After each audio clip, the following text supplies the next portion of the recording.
Okay. At this moment, there's two announcements that I need to do that Dr. Levinson already did. Is this portion will be recorded so you can watch it to a later date. The other thing that needs to be mentioned is what you will hear today, the opinion of the panelists do not reflect the. Is he okay? Yeah, he's fine. He's just fancy. He's fine. Department of the I walk Defense. in, usually he's right here. I'm like, Kilo, looking at this guy.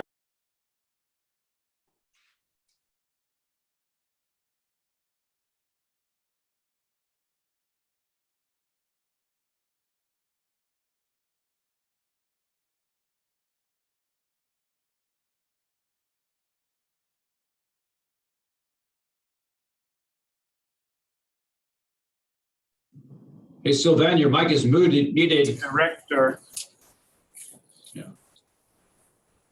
You were muted. Oh, that might be the best thing. Yeah, I'm the Chief Science Director for the Naval Medical Research Unit here in San Antonio, where we help fostering cooperation between academia, industry, and our military partners. So we're all in it together. And hopefully today we will help you achieve a better outcome in the everyday.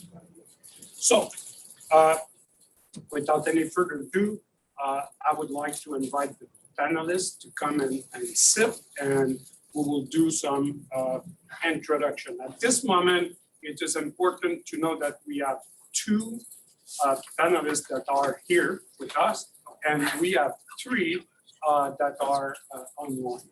And so we will start by introducing the panelists inside the room, and we'll start with Randy Schaefer. Hi, my name is Randy Schaefer. I'm a retired Lieutenant Colonel, Army Nurse Corps officer. I was an emergency trauma nurse for 20 years, multiple deployments. I also had the unique job of being a capability developer for the Army. When I was at the directorate of, see now it's just the CDID, it's now the CDID. My area of focus was joint forcible entry and the early entry operations. I was the primary author on that concept of operations. Since I've retired, I've done a couple of things. I was the project manager of the REMTORN grant, which was a DoD funded grant looking at pre-hospital combat casualty care. So I went from doing the capability development piece on the inside to moving to the outside, managing a grant and how it all interfaced with MRMC. Since REMTORN, I have started my own consulting business, and I have found an interesting niche where companies get a little frustrated. They think they understand the Army requirements, but what they end up with is not the requirement, or more importantly, they have brilliant engineers and scientists, but they don't have a clinician who's been in a tent in the field, people like me, or the back of the aircraft trying to do care. So I try to provide them insight and perspective to make their capability better to get it into the military system. So the next one would be Dr. Good afternoon, or good morning, everyone. Just a quick introduction. I am from the Medical Capabilities Development and Integration Directorate. As you're pointing to, that's the CDID, located here at Fort Sam Houston. My prior experience is, actually I'm a retired Navy, injured in '94, medically retired, ex-Navy nuke. Went on and got a PhD in nuclear engineering, worked for the Nuclear Regulatory Commission and Southwest Research Institute at one point. Since I saw somebody from the Southwest Research here. Through that process, though, I've kind of matriculated towards capabilities development and requirements development here in the Army. And my area or field of expertise is essentially the operational medical requirements and shaping those requirements to field capabilities far forward. What is often lost in these discussions for medical capabilities, as you alluded to, is their fieldability and usability in theater. We often think of medical capabilities provided in a hospital where you have almost unlimited resources and access to logistical things like reagents, power, water, I hate to say blood products, but people. And so going to a austere and constrained environment and putting medical capabilities into the hands of those people who will use it in those environments is really what we're focused in on. And so what I bring into that is sort of it's a bit of a risk analysis, logistics and operational envelope to medical requirements, and we able to shape those for field capabilities. Thank you, thank you. So we'll go online with Chris Chun. Yeah, hi, everybody. This is Chris Chun. I'm a retired Army colonel. I spent 5 years of my active duty time as a capability developer. The last 2 years of that time, I was the director of DCDD, which is now the CDID. And the last year was the integration lead for the integration cell for the CDID. And then my last 3 years, I spent as the G3 at the Medical Center of Excellence. I am currently the Vice President of Programs for Soldiers Angels, and as a selfish plug, for those of you who are interested in providing support to our veterans, deployed service members, caregivers, and their families, please look at soldiersangels.org. I'm excited to be part of this panel. I think there could be some interesting conversations. I'll turn it over to the next speaker.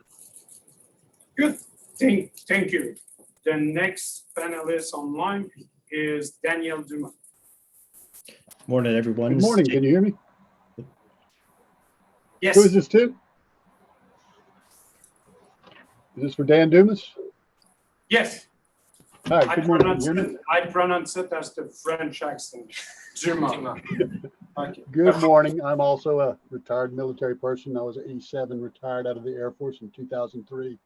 I've been at headquarters Air Force Special Operations Command since that time, and we are the air component for SOCOM. And I was an enlisted paramedic at IDMT, and I consider that 100 years ago because it's been so long. But I will have to give a nod to Ms. Schaefer that requirements process is always kind of a tenuous thing.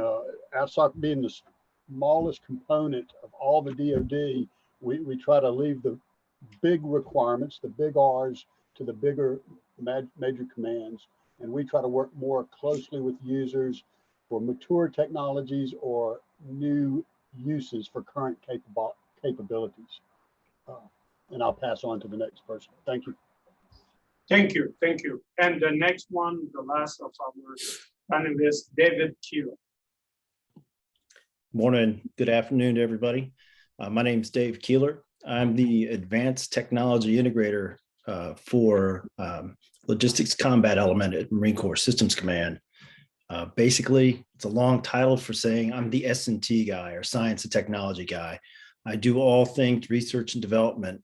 In my position, I cover everything from requirements development with respect to capability gap analysis. Then I work all the way through the acquisition to fielding. And so where I do spend a lot of time, and I understand that a lot of the businesses that come to the military and DHA is that they have a hard time with transitioning goods and services and technology to the end users.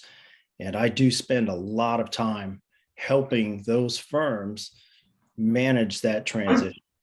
So as we say in the Marine Corps, you don't do me any good unless you survive and your business is sound. So I work very hard to make sure that we can get that squared away. But my background is research and development, medical devices, but I also cover power, fuel and water, energy stuff, robots, all of motor T, ammunition, and a variety of other areas. So I am a jack of all trades, master of none.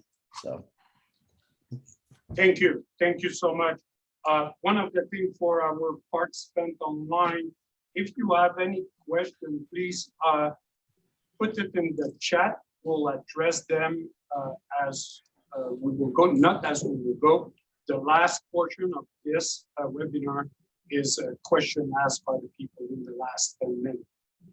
Okay, we're gonna go ahead with the first question, and the first question is addressed to all panelists, so you can all answer, not at the same time, but we'll try to manage. Okay, the first question is, what are official military needs and requirements?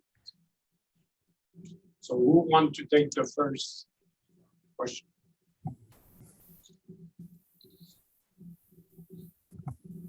Is there any way for us to see the panelists? Yeah, so can we see the panelists on our screen? Oh, they don't have video. Okay, good. Okay, so let's start by Dr. Nancy. Let me understand, did you say off the shelf capabilities? Not off the shelf. The idea is what are official military official. needs? Yeah, that's the action of the shell and official. Actually, what I'm looking is official military needs and. Yeah, I am. Just checking to see if you were. And I'll respond. Okay, yeah, go ahead. I guess some of the, I hate to say official, and I'll keep it short. As we are transitioning to a new operational paradigm for the Army and generally the services writ large, our official needs are really defined by the operational paradigm that we're going to be working in. And that's one of high speed, low drag. We're not going to be operating in an environment where we can spend months developing or establishing a medical hospital. We'll have secure facilities and immense logistic capabilities. We're going to have one where we're logistically challenged, positionally challenged, and operating from very remote locations. And so we're going to get in there quickly and then retrieve and move quickly. And so we are not able to support heavy equipment. We need things that are logistically light with very small logistics tails. So let me see, and then also somewhat constrained by essentially the swap, size, weight, power constraints from individuals down to the medic and how much you can carry in his bag through sort of that first role of care one, which is kind of the small operational clinic, very small capabilities, field surgical units and the like up the chain, but they're very light and very mobile. And so I hate to say that's kind of the requirements, but those requirements of light, fast, logistically simple, things that require lots of power.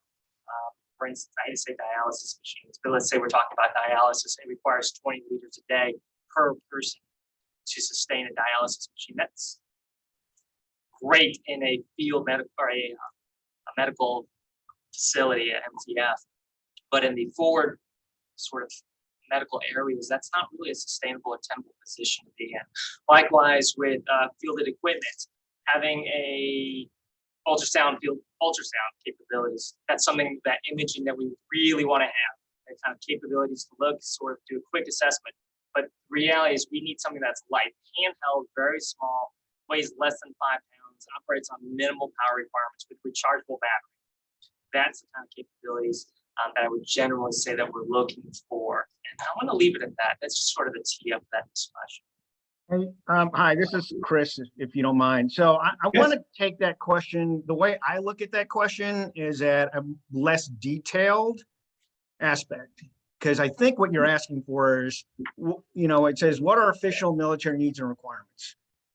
And I'm going to agree wholeheartedly with what he said, but official needs and requirements come from the field, right? And then they're matched up with what the services see as a future battlefield 10 to 40 years from now, right? So there's this phased approach as we look at what we think the battlefield is going to look like 15 to 40 years from now.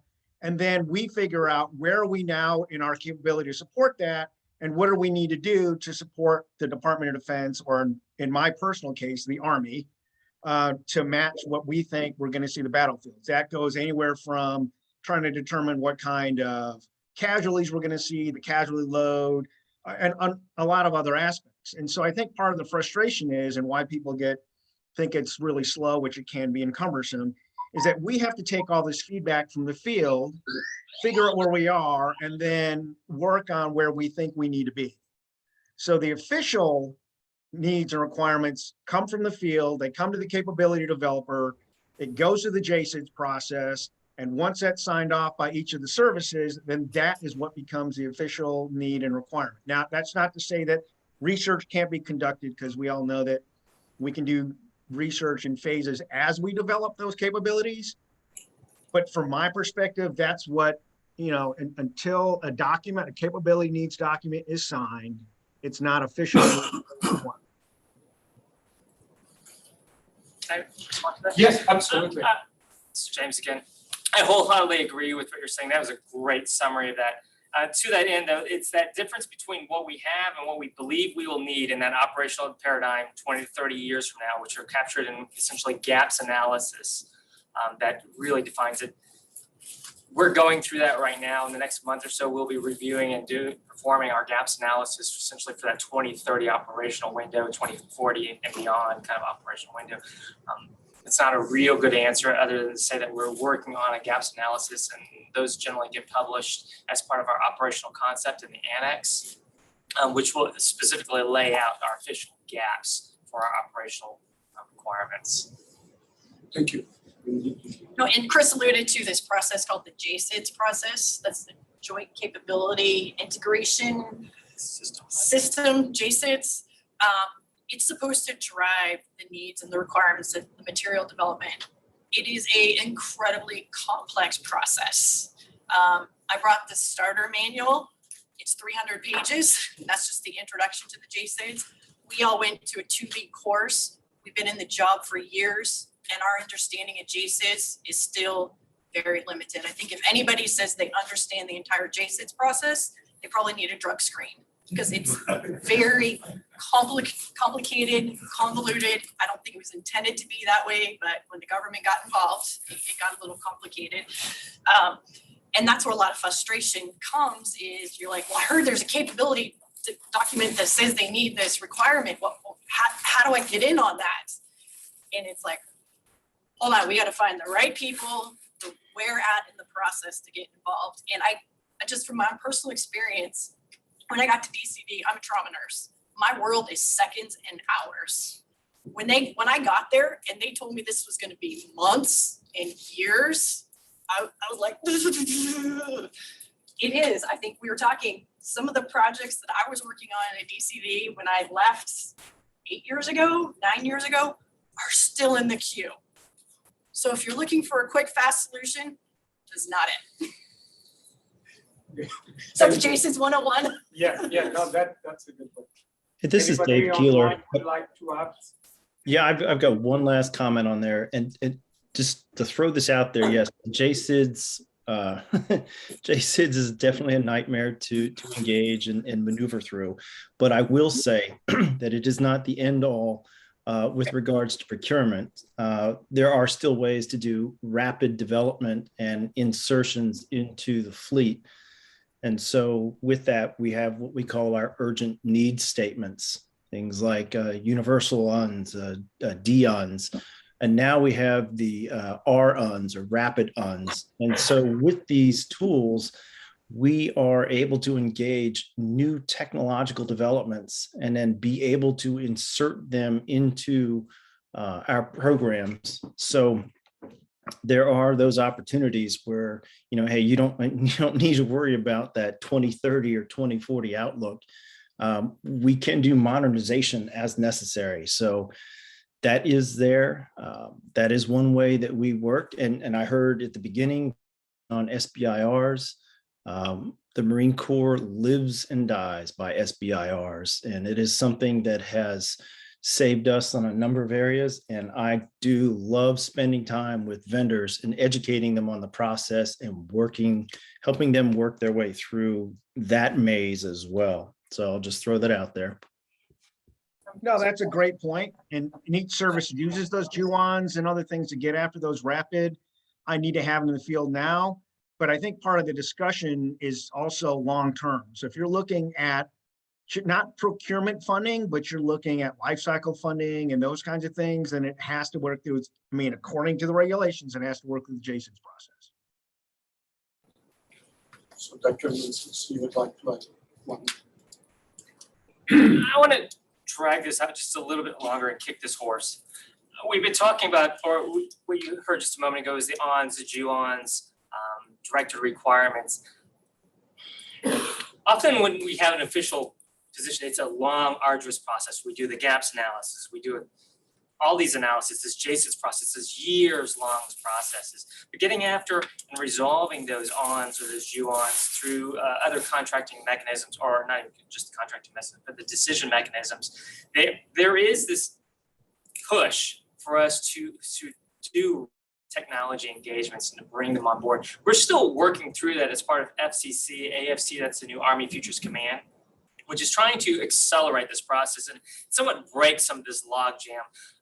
Technology, they recognize, is iterating so very quickly, and the demand changes so very quickly that the JSIDS process, which was essentially developed to prevent personalities and fraud, waste, and abuse, has really encumbered us to a point where we can't really ever get after fielding technology that needs to be developed now. So we're still caught in this spot where we have to develop these technologies because we've done the analysis that we have a gap.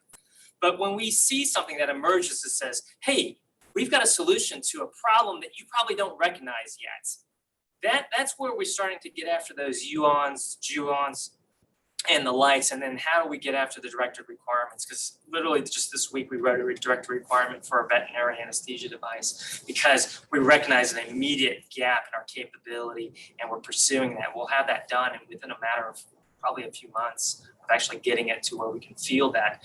But to that point, there are other mechanisms. This is probably not the right venue for that discussion. We often get pigeoned into the long JSIDS discussion, which is our bread and butter, but we are trying to transition to something that's a little bit faster.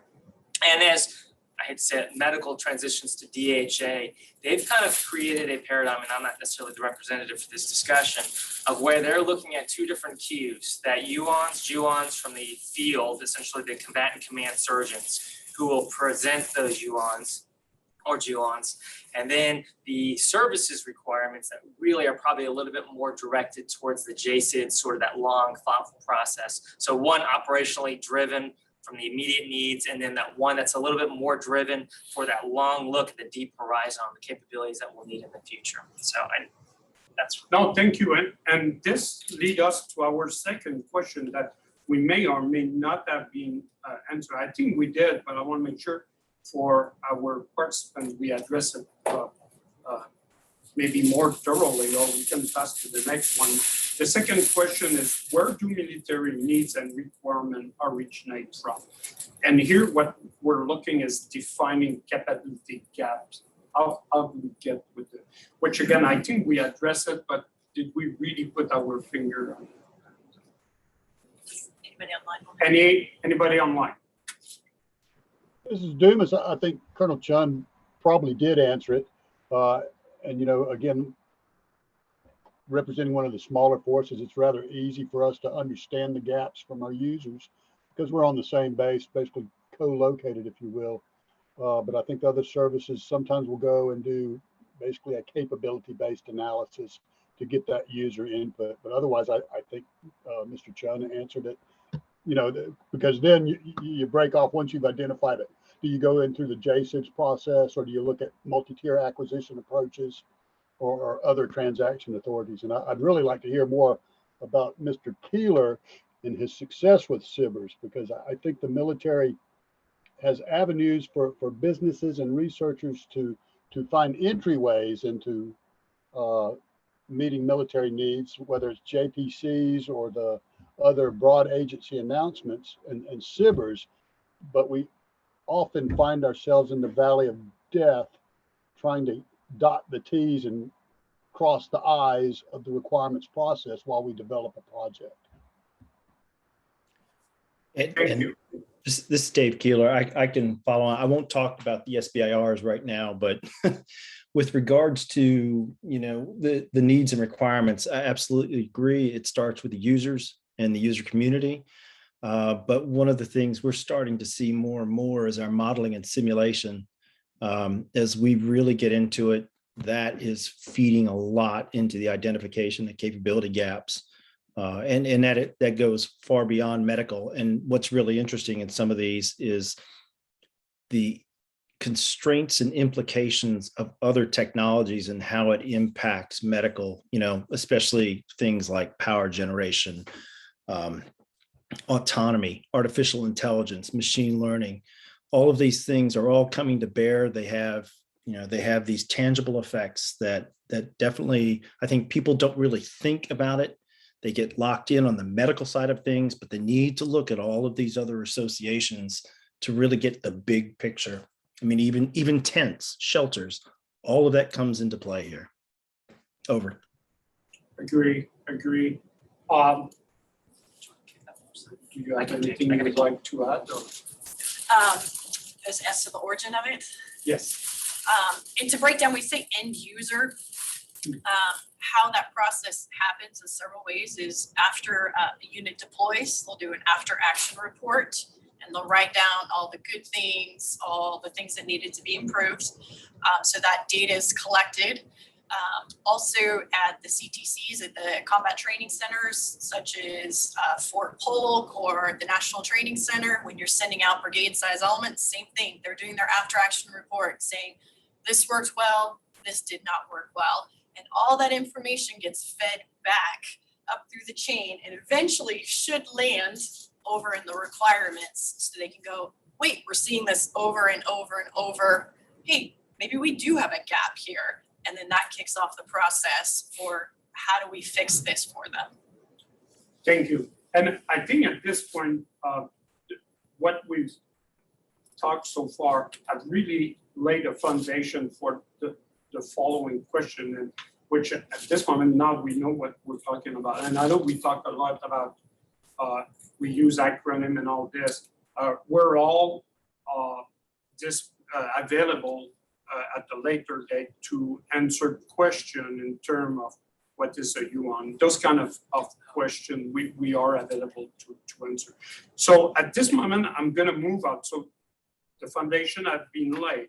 Now let's try to look a little bit more on the sense of the academia and industry. And the next question would be, what are some considerations when seeking funding for developing device for military mid-scale community?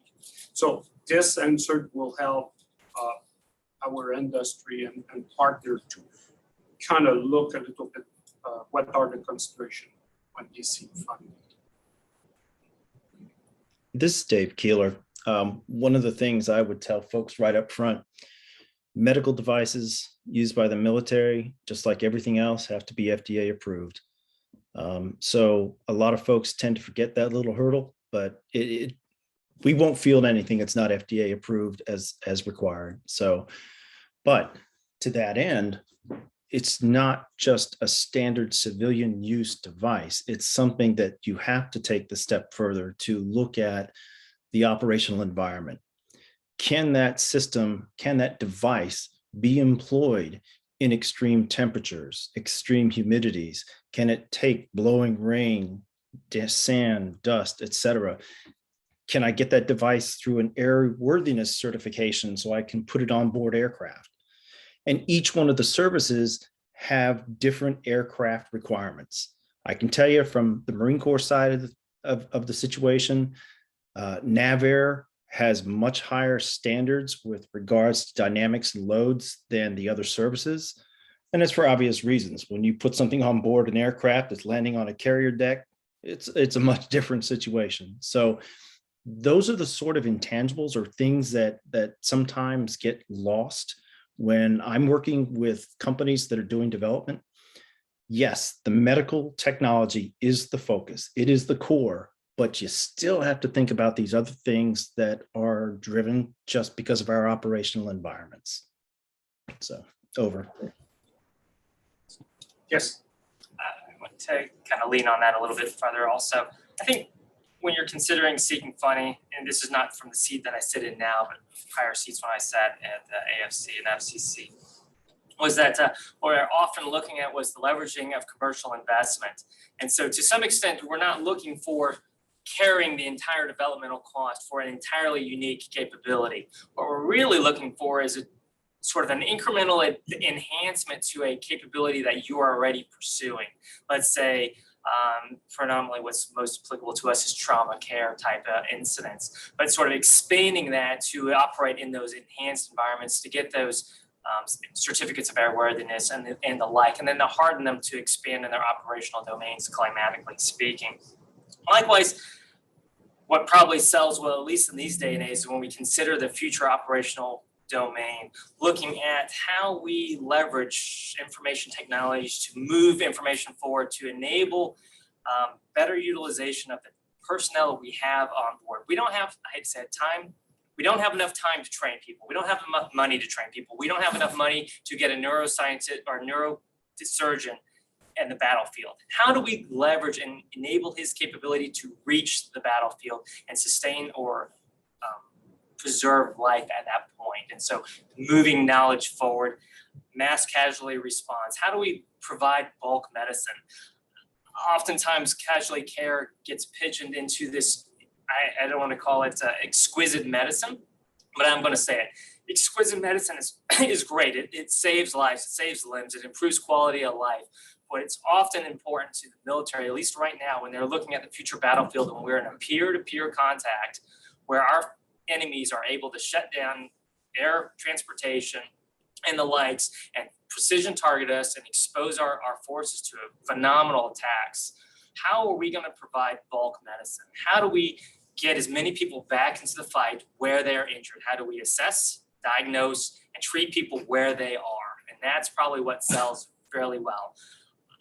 I appreciate the investments in, again, exquisite medicines that preserve quality of life in those extreme circumstances. But we have to kind of present a balanced portfolio of medical capabilities. And I think providing that sort of the bulk medical services kind of capability with that exquisite medicine capability is really kind of the portfolio that presents well. I would say considerations is if you can look at the capability gaps and your device can help close that gap or meet a requirement, immensely helpful. If you have a widget looking for a problem, it's not going to go very far. And I saw that all the time at DCD is vendors would come like, oh, look at this. I'm like, that's super cool, but I don't have that problem right now. Or I think was it Mr. Dumas online? Yeah, I can, if we have time, I can share stories of where a great medical device went from solving our problem until they started tweaking it, messing with it, and made it completely useless to us. And they lost millions of dollars. And we did not buy that capability because an engineer thought or the manufacturer thought we could save some money by doing this. So if there's a requirement, if there is a gap and you can directly tie your solution to that gap, that is going to at least get you in the door, especially when it starts hitting folks like us who are like, this isn't a problem. Great widget, but it's not a problem. And it might benefit another service or AFSOC or someone else, but it may not be for the larger. That'd be my 2 cents on that. Can I add to that just a minute? Yes, you did. The Army doesn't buy widgets, they buy systems. And when we look at medical, it's a medical system. And when something operates within it, then that's a good thing. When it doesn't, and it's just sort of the standalone widget, that's a big red flag. And so understanding how your capability is integrated within a system, or at least understand how you get it integrated into a system of operations is really important. And presenting that way as part of a system is far more advantageous than saying I have a great widget. Thank you. One of the part of the question that maybe I did not address very clearly, I was looking more for something in terms of what would you recommend for the people who are out there who would like to see some funding? And I have an idea, but I would like to hear what you guys, because that's what people would like to know. Where should they look in terms of funding for this? This is Dave Keeler. So this kind of brings us full circle back to the SBIR question or issue. And I can only speak for the Marine Corps.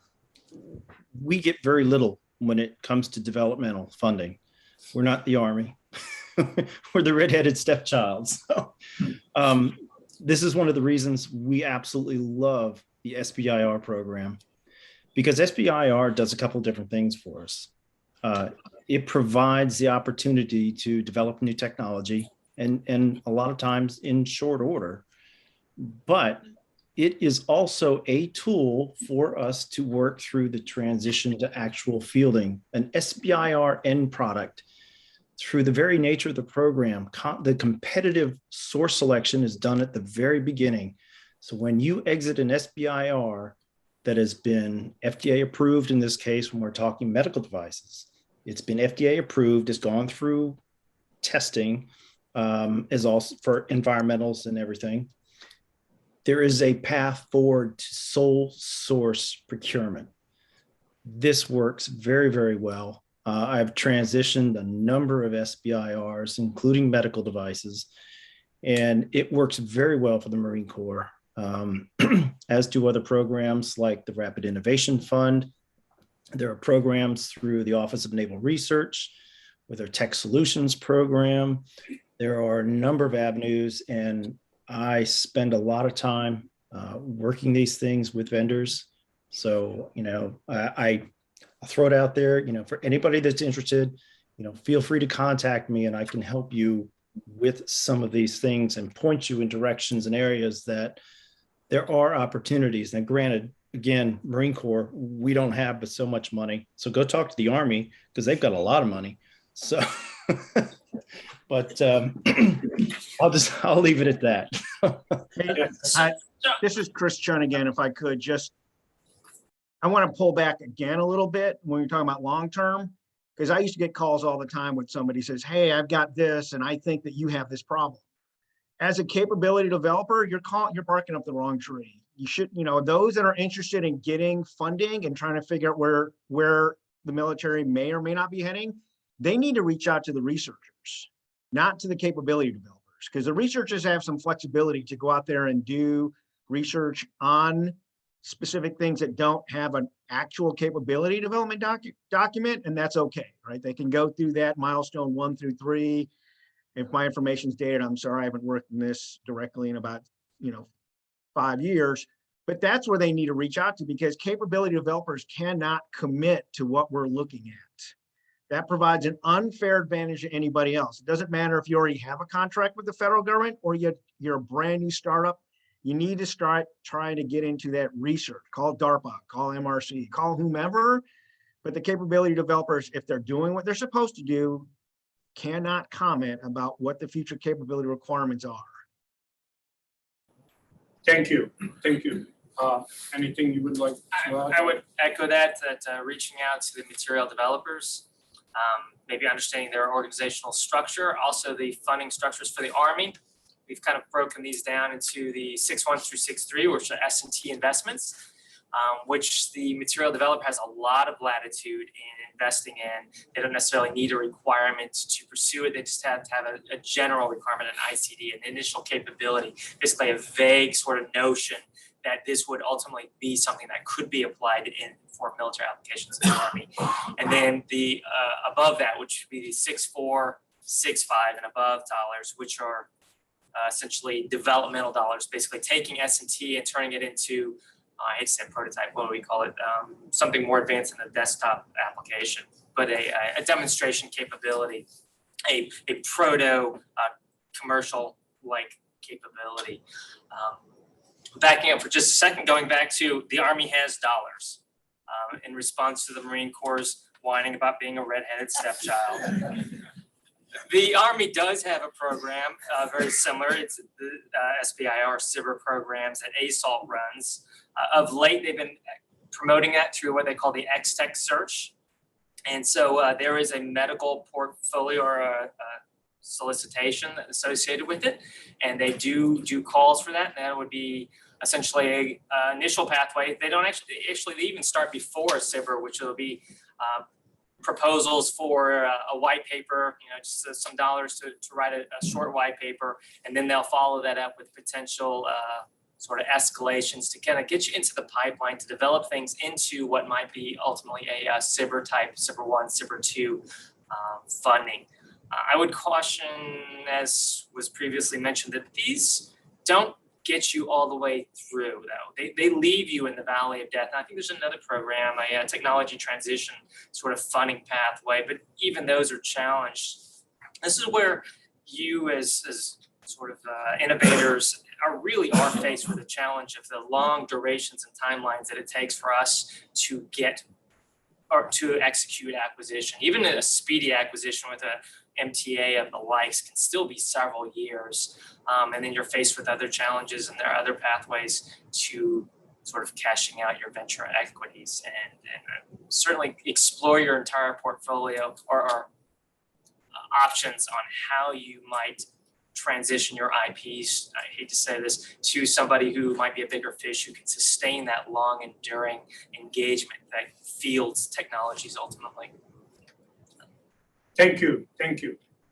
And I have some comment on this that I will keep for the end when we go for the question. But the next one now, although it is good to talk about requirement, capability gap, one of the things that come to mind is what are some mistake or pitfall with using military mid-scale requirement for somebody from outside who is trying to get, what would be those mistake or potential pitfall? It was alluded to by one of the panelists, is not understanding the end user requirements and the nuances of the world that clinicians live in. Won't say any specifics, but there was a requirement to provide some monitoring, some patient monitoring.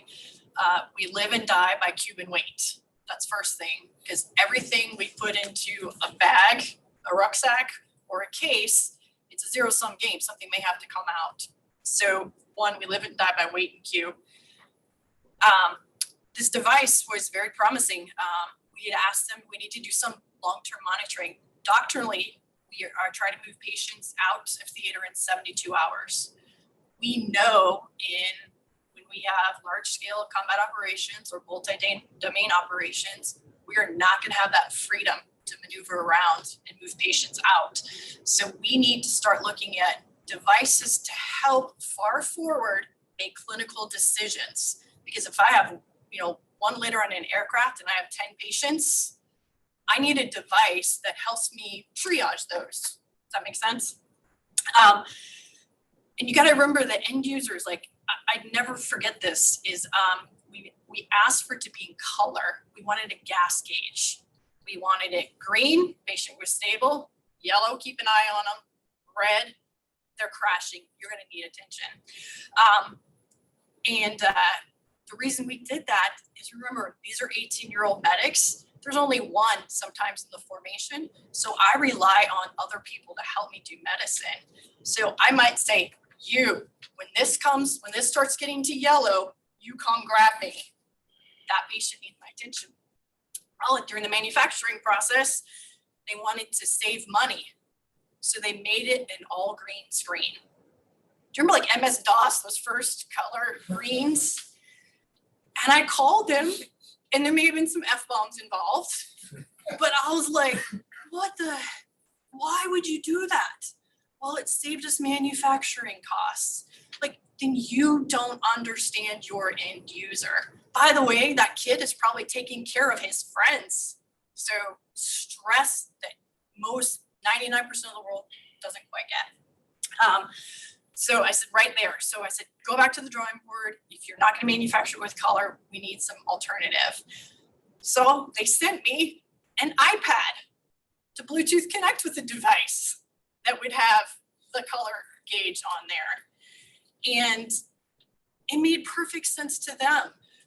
Sorry, I'm gonna try not to get on but I was very angry because it was a promising device. And I was like, why is a medic gonna carry an iPad for your one single device into combat? That's stupid. That's beyond you. More F-bombs were probably dropped.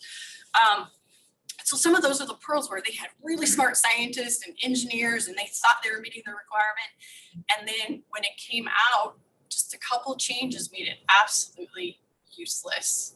And we ended up not. And the first clue was they were not FDA approved. This is on the research side. Oh, we're 6 months away from FDA approval. I'm an idiot. My boss is really smart, but we thought, okay, 6 months. Well, guess what? 6 months went by, another 6 months, another 6 months. And that was some of our not quite understanding the issues that they were facing with the FDA. So FDA approved, it has to make sense to the end user or it's not going to get bought. Or more importantly, it's not going to be used. It's going to stay in the box home. So sorry, that was my little post-traumatic stress about this one company. No, that's very good. I would absolutely concur. Size, weight, cube, certainly a killer. Likewise, you kind of addressed this slightly, but tangentially, it's the issues of network and connectivity capabilities and capacity. You see a lot of programs that say, oh, I can deliver this AI capability or this enhanced capability. All I need is 3 terabytes of bandwidth. That's a no-go in an environment that we're considering. And so that's just not going to happen in anywhere other than in the hospital and stateside. Can I add the comment? Yes. Well, the comment to that is we ran into this in 2017 in Syria, is medicine doesn't own signal core controls all medicine. I'm sorry, all internet, so we were fighting to get the bandwidth. So companies are like, oh, it doesn't take much bandwidth. It's me and the guys with the guns arguing for bandwidth. Who's gonna win? I don't know. It took us a pretty good battle in literally fighting with each other in Syria. That was just a couple years ago. After we had come out of 20 years of fixed facility, we're in Syria and we can't figure out how to get the electronic healthcare record hooked up because we have no bandwidth because we couldn't get it allocated from the signal core. That's the world we live in. Absolutely. Sorry. No, absolutely. And I hate to go here, but listening to what we say and what the military says is probably your number one pitfall. Yeah. No, it's in the sense of make sure that you know who you are. You're a small business and innovator. You are not a billion-dollar defense contractor who can go after defense as your only option. You've got to go after something that's a little bit quicker. No matter how fast we're going to be, it's not going to be fast enough for you. Developing your customer civilian market client is your biggest path to success. And then growing and then expanding on that capability is where the military probably comes in best. I hate to say that, that might be undermining why we're here, but we can be an excellent anchor customer once you feel that a capability that's FDA approved and you're like, we will adopt that. That is an issue that solves a problem that is identified through a UON. Somebody says, hey, we got this problem, an immediate problem. The JSIDS process and the requirements process is, again, really built over a slow, deliberate process. We're intentionally deliberate because we're looking at solving problems well into the future. And that means we need that capability well into the future. And so for your survival, pursuing your own initiatives, going in a direction that you see is actually beneficial today, and developing that capability. And then as it matures, it becomes more robust. That's how you kind of get into the future capabilities that we need. And then potentially if there is a rapid fielding requirement or an imminent need right then that short-term solution can come to play, but I wouldn't build towards that. I wouldn't bank I wouldn't sell the house or mortgage the house against that for sure. And that's I've often seen that in innovators and startups. Thank you. This is Dave. Go ahead. Sorry, on one of the areas I think that is a very common pitfall with a lot of these medical systems is cybersecurity. The FDA is really only starting to grasp that concept, and to the extent they really should be looking into it. That is an area that tends to get overlooked when we start to look at these development processes. And when you start to look at what we require in the military, getting your authority to operate, or ATO, typically winds up being the long pole in the tent. It's lesser of two evils, ATO or FDA. Take your pick.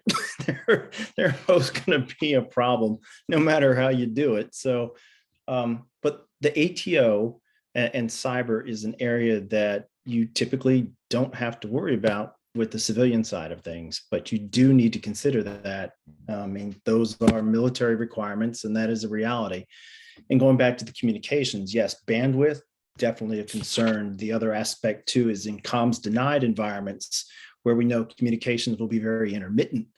So the ability to simplify and looking at burst communications, even SMS, how much data can you push through an SMS burst? Those are the sorts of things that sometimes don't translate well between civilian and military medicine. So, but I heard, the concept of the military being an anchor customer. I could not agree more. There's so many times when I've seen people can develop something for use for the military, and it translates very easily into the civilian market. Now, granted, some of our things are kind of overkill for the civilian market, but if you can make it work for us, it will definitely work there. Over. No, and that's a very good point. On the science side, that's what, when you come to the lab, that's one thing we're trying to do to really match the military and the civilian market. The other word that we haven't discussed here, which was a word we were trying to tackle a long time ago, is the word interoperability.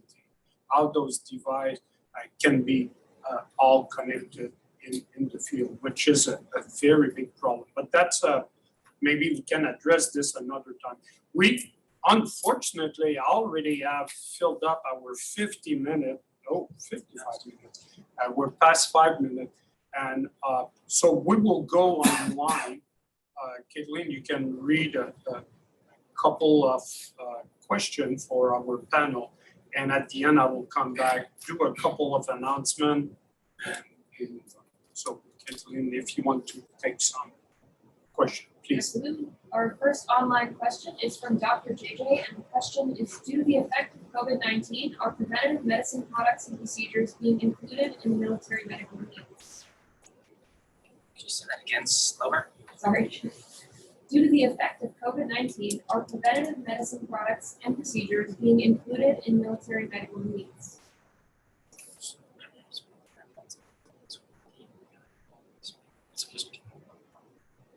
Yeah, I mean, I would say we've talked about combat casualty care, but preventative med, disease, non-battle injury are also huge spaces to consider.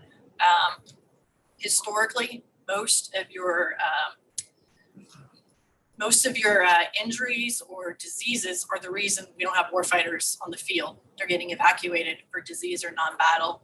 And I don't think that's going to change in the future operations. So yes, preventative medicine is considered. I know COVID has really pushed, and I'm not up to date on the in-route care because they are still moving patients around with COVID. So I know in-route care is really interested in that. And Sylvain might have more. Yeah, and it is pushed, and especially also on the Navy side where we have to deal with the ship and those kind of things. It's something that it is pushed definitively. Maybe Mr. Keeler has something to add on the Marine Corps side, but I think it's, yes, it is pushed forward. Yeah, If nothing else. I think that question actually addresses two things that the Army is certainly focused on right now. One of the priorities for the Secretary of the Army of recent anyways was holistic health and fitness, which I think kind of addresses it, and then maximizing human potential. These are, I don't say peculiar, they're odd in the sense that they're not necessarily medical, but they're certainly medically related. We're still grasping or grappling with how we introduce those kinds of capabilities into our portfolio. I think we've received recent guidance that this is going to be a big push for us. And so getting after preventative medicine in a more holistic way, coherent way is one of our activities, but I'm not sure how we can execute or provide you some useful information in response to this question other than saying, yes, we are interested in it and we are pursuing sort of holistic health and maximizing human potential as a focus areas. thank you. If I'm hearing nothing at this moment, can we take the next question? Sure. Our next question from online is, since the most common cause for medical visits is pain-related non-combatant illnesses, what research is happening in the works on pain management products?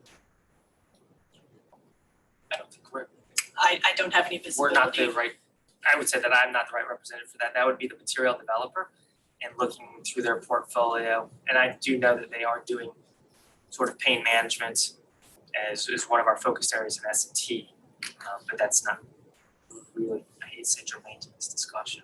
So, yes, so there is agency where they do address pain medicine. At the time, it was the Joint Program Committee A, which now is owned by the Joint Program Committee 6, which is combat casualty care we addressed. So that's something I can get more in detail offline on this if people want to. And I know we're very close. I'll risk one more question. One final question from online from Roderick Ringstaff is, what training do your organizations offer or assistance regarding SBIR proposal process to help companies with useful products get past the world starting? Come on, we have an expert. Yes, so we can go with Mr. Keeler. I have something, an announcement from the people here based on this, but let's go with Mr. Keeler. The best source for training is the Small Business Administration. Go to the SBA's SBIR website. That is going to provide you the best information. Each one of the services takes a slightly different approach to SBIRs. And so that's something worth considering. And I'll offer up to, my contact information. I don't provide training, but I can certainly answer questions. So I'm available for that. Thank you. And our hosts who are hosting us today, Velocity, I don't remember the date, and maybe you can remind me, there will be a SBIR workshop that is coming. I don't have the date. April 13th and 14th. April 13th and 14th for people in San Antonio. There will be a workshop on SBIR. Dr. Cardin. They need to apply and March 18th, applications are closed. They need to apply. Oh, so you need to apply and you would find March 18th, the applications will be closed. Okay, so March 18 is the last day to register, and you can probably register at Velocity. Exactly. So good. Good. Thank you. At this moment, just want to mention here in San Antonio, we are blessed to be in a kind of incubator place where we have good industry partner, good academia, and also you have the three military system. You have the Air Force, the Army, and the Navy. And we are all open for business, if you will, and you have our information. And if not, I can provide my email will be provided, and I'm happy to answer a little bit more about this. Before we terminate, I have two announcements to make. The first one is that you need to register for the next webinar, which will be on March 28, titled Tale from the Field. And this one will be chaired by the very famous Dr. Levinson.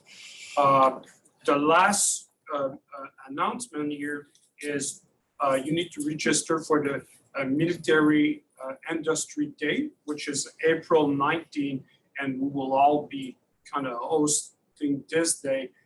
There's a lot of follow-on piece that we have discussed today that you'll find more answered by that particular day. The last point is I would like to really thank, and I think we can give them a very good hand, our panelists who have done a tremendous job of making 50 minutes seems like 5 minutes. So if we could give them a good.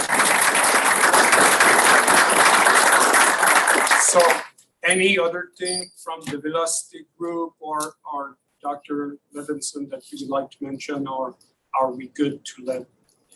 I think this was a great meeting because it ended with me wanting to hear more. So that was the whole point. Yes, yes. Felt like we were the Debbie Downer panel, like it's really hard, but you can do it. No. Next session, they'll be like, yes, Yeah, it'll be done. no, this is very important, and this is what's missing to connect all the dots between the industry, academia. So thank you very much, everyone. Thank you to the panel, and thank you for everyone who have attended this meeting. Until next time, ciao.